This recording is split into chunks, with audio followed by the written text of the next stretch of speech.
So today we want to talk about mindfulness.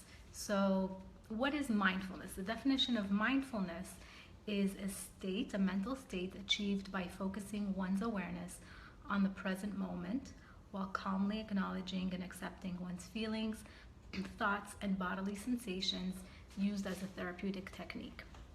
So we want to know how this can benefit individuals with autism and how we can implement it and help them implement this. So when we look at people with autism, individuals with autism, there's a few things that they are challenged by that, across the board, you're pretty sure that that's what's going on with them, and that increases anxiety and depression. So techniques like mindfulness would be very beneficial to them. So one of the things that we do see with young adults with autism and adults with autism is sensory overload. Just being in the environment, there's so much that they need to process that this creates a lot of sensory sensitivities and overload and anxiety. Another thing that we see with them is that change is really difficult for them. And as we know, the only constant is change. So you can only imagine how just being in the environment on a daily basis, and things are always coming at us differently, how this can cause a lot of anxiety for people with autism. Another thing is social interactions. We know that social interactions is an area that's very stressful for people with autism. They have a hard time, looking at visual cues, as the body cues, intonation of the voice, the environment. All these things are that may come a little bit more intuitive to the average person, is really more difficult for someone with autism. So you can imagine the amount of stress having to do that constantly on a daily basis. We also see that a lot of them have what we call rumination. Rumination is when you rehash thoughts over and over and over again. They rehash thoughts and try to make sense of it. So that again can cause a lot of anxiety. And then there's a very high link between depression and autism. And we see that especially with individuals that are intelligent. The more intelligent they are, the higher the risk of having depression, and that's because they are more aware of their limitations and that they don't fit in, and that it's hard to get employment, and that they feel they are different than others. So that causes anxiety and causes depression, right? So what we want to look at now is techniques that we can help empower them so that they can be more in control of their own wellness. Now, when we look at a regular person that's having anxiety, or a neurotypical person having anxiety, or being stressed out, what do we tell them? We say, share your emotions, share your feelings with someone, talk to somebody, either family or a professional or a friend, or we tell them, take a break. I think you need a break, either a vacation, or go watch a movie, or go do an activity, things like that. Now, if you look at someone that has ASD, an individual with autism, if you tell them to talk about their emotions, that's very difficult. This is what's difficult for them. So, talking about their emotions is not a stress reliever at all. On the contrary, it actually can be counterproductive. And then telling them to take a break and try something different, or go to a movie, or on a vacation, or a spa day, or something like that. Again, this is not only does it change their routine, so that can cause anxiety, but at the same time, there's going to be a lot of different sensations that might be new sensory input that they have to process, and again, that could just actually increase anxiety instead of helping them calm. So what we want to do is try and find what's a technique that we can teach so that they can find more control and more control of their wellness. So as an OT, when we try to teach a child, I work a lot with children, when we teach them to self-regulate, when we want the self-regulation, a lot of times what we do is it's twofold. either through the environment or through the person. So if we want to help them self-regulate, we actually look at the environment, and it's the environment that we change to help them self-regulate from the outside in. So we're going to look at implementing, for example, visual schedules. You know, if they know what's expected, then a lot of times they do a lot better. Or if we know we're going to a party, there's going to be a lot of noise, we, you know, come up with strategies to be able to make sure that they'll be okay in that environment. So again, we change the environment to help them. Now, the nice thing about, you know, techniques like mindfulness and mindfulness meditations is that it allows them to be in control and self-regulate from the inside out. And that's a really nice thing. It's very empowering. So now that, you know, mindfulness, again, these are the new approaches that we're talking about, and it's really about just being in the moment and focusing on our breath, and focusing on the here and now rather than on all the thoughts that are going through, and teaching them also that if a thought is going through, you can be a bystander and just watch it pass through. You don't have to make sense of it in that moment, and I think that's very liberating as well. It helps a lot with these ruminations that they have, the thoughts going on over and over and over again in their minds.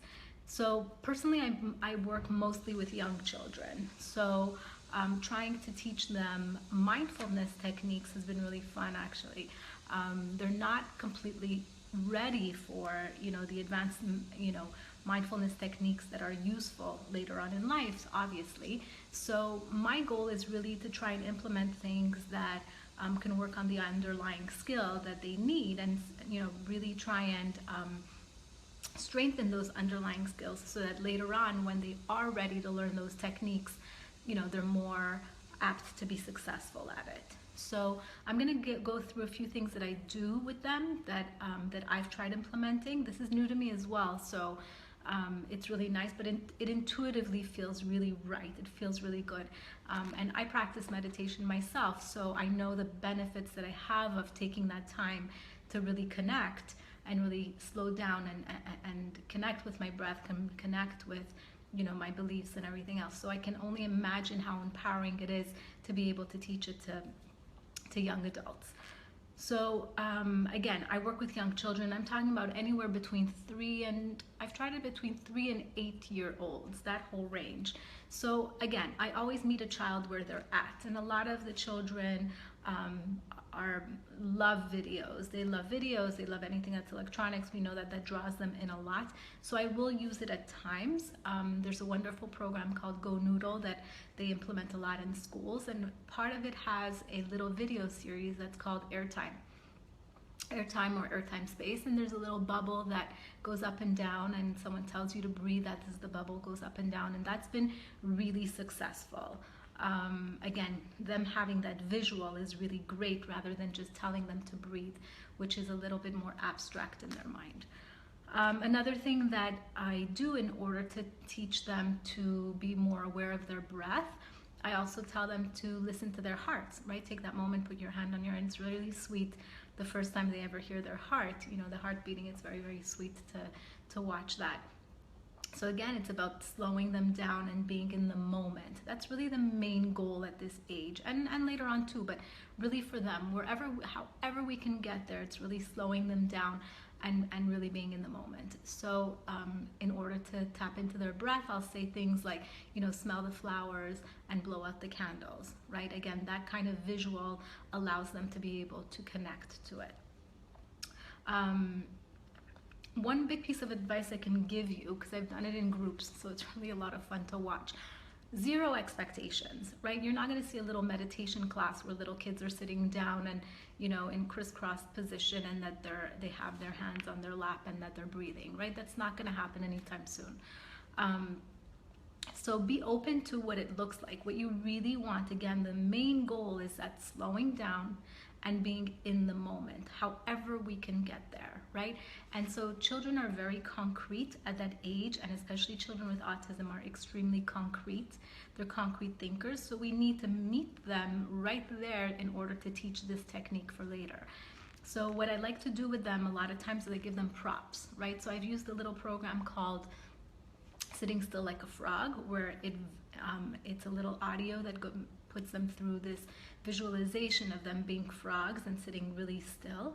And that's a little difficult for them, I find. But when I give them props, like I make them sit on a lily pad, or I give them frogs in their hands, like toy frogs, little flies, things like that, the little props really help them go a little bit further in the meditation. Also, another thing that you want to keep in mind is, since they're so concrete, I use the 5 senses a lot, right? So there could be meditations with sound, right? So when I talk about meditation, I just mean being in the moment. So we're really there breathing, quiet, and then I'll put a little bell, for instance, and they have to raise their hand when they don't hear that sound anymore.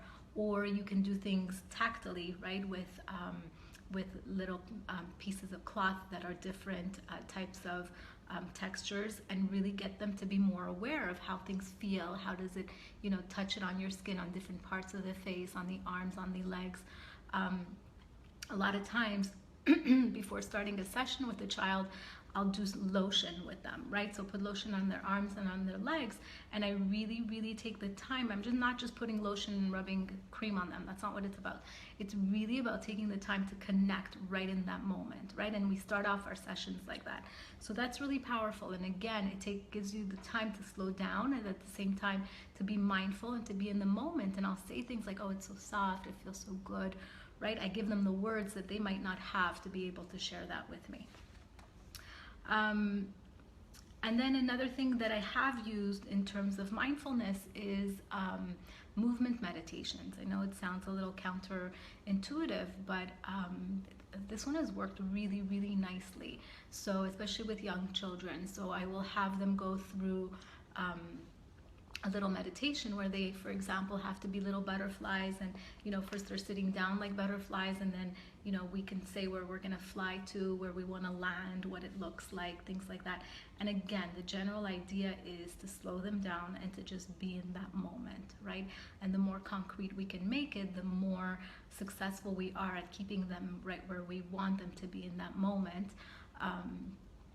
And later on, it'll help them to gain those techniques that they need to gain when they're going to do more advanced types of meditations and breathing, right, that could be so beneficial for them.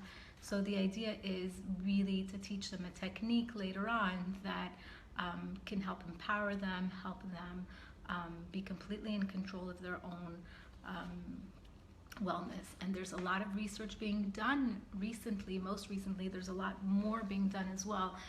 But the use of mindfulness and meditation techniques has been shown to really significantly reduce the amount of depression in young adults with autism, and that's huge. And it also helps with sleep patterns, and it also helps with decreasing anxiety. So I think that if we can do that for them and give them a technique that's empowering, rather than always looking at things to change the environment around them to be more accepting, I think that can really be very empowering to our children. So if anybody has tried any kind of mindfulness techniques with young children, especially, for me, that's what I'd love to hear about. Or if you know any audios or any videos or any little programs that you've tried, I would love to hear about it so that I can try implementing it myself in my practice. This is new to me also, so I'd love to hear your feedback on that. That's it for today. Have a wonderful day, and we'll see each other soon.